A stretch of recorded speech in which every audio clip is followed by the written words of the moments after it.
The humanistic psychology, I think, has had a resurgence, and I think it has come through positive psychology. I think it has come through the acceptance of qualitative research, and I think it is embedded in so many of the types of therapy that most psychotherapists practice today. So I see that it's really proliferated. I think it's foundational in a lot of the therapies that are practiced today.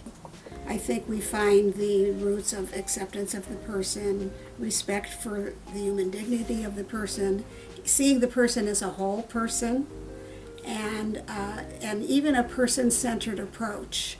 I think that is very characteristic of most therapies today. I think the challenge is maintaining the legacy of humanistic psychology as we studied it in the earlier days, or as it was in the earlier days, and some forces or larger, I have to say forces or organizations that have some beliefs that everything has to be evidence-based and everything has to have a certain kind of structure, where there's some ways of practicing or ways of studying or knowledge that has to be conveyed in particular ways.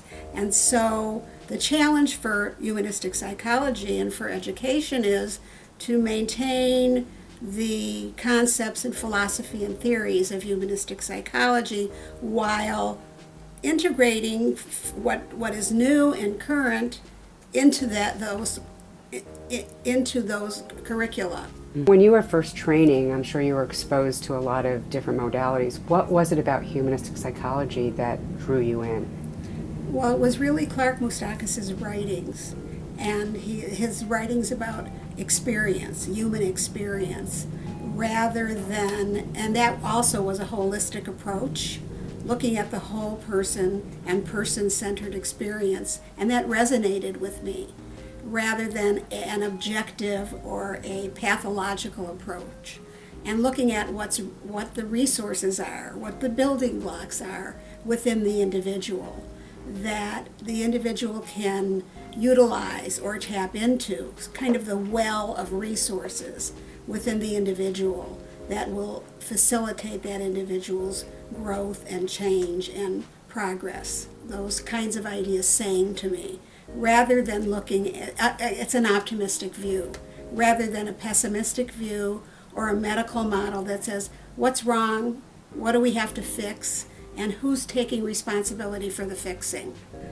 The idea of pathologizing a person was not comfortable for me. And the idea that you have all the resources inside of you, we just have to help you move to tap those resources, those ideas were so exciting to me.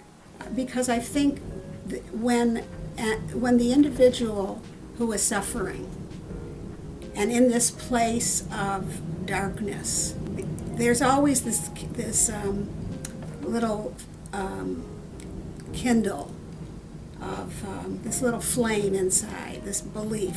That's why that individual is sitting across from you, because that individual has that little flame of hope.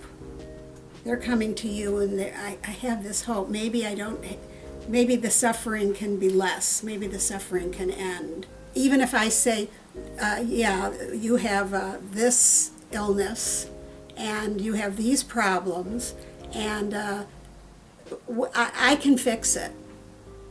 I can fix it.